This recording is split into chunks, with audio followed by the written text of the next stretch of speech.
Wow! Mahilig ba kayo sa mga sizzling meals? Well, kung mahilig kayo sa mga sizzling meals kagaya nitong mga to, isa nga ito sa mga maire-recommend ko, itong kainan na to. I'm sure marami nang nakakain dito sa lugar na to, lalo na yung mga taga-Imus. O ayan, I'm sure hindi nyo nakikita, diba? Ay napakaliwanag naman kasi, kaya tara, pumasok na lang tayo. O ayan, at nauna na nga pumasok ang mga boys. At syempre dito nga lang yan sa kusina.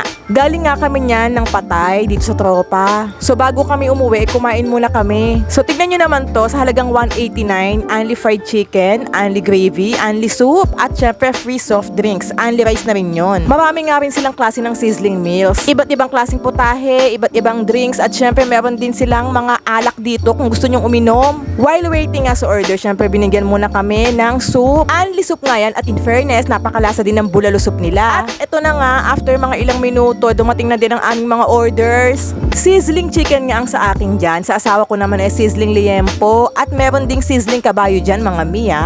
At iyan naman ang only chicken, only gravy, only rice, at syempre free drinks na rin. Tara, simula na ang kainan kasi medyo gutom na rin kami dyan. Anong oras na rin kasi yan, mga Mi? Parang mga 10 to 10:30 na ata yan, mga Mi. Medyo ginabi na kami. Ayan na nga, hindi naman halata na medyo enjoy kami sa pagkain dito. Air condition nga kasi itong resto na to, mga Mi. At hindi lang yon, meron pang electric fan na nakatapat sa'yo. O diba, san ka pa? O ayan, ang laki na naman ng tiyan ng asawa ko. Tapos na nga kami magsikain dyan, mga Mi. Kinukuha na lang yung mga buto, ayan, para sa aso ng aking bayaw. Dito sa resto na to, papasok kang fresh, uuwi kang fresh. Di lang halata sa face ko.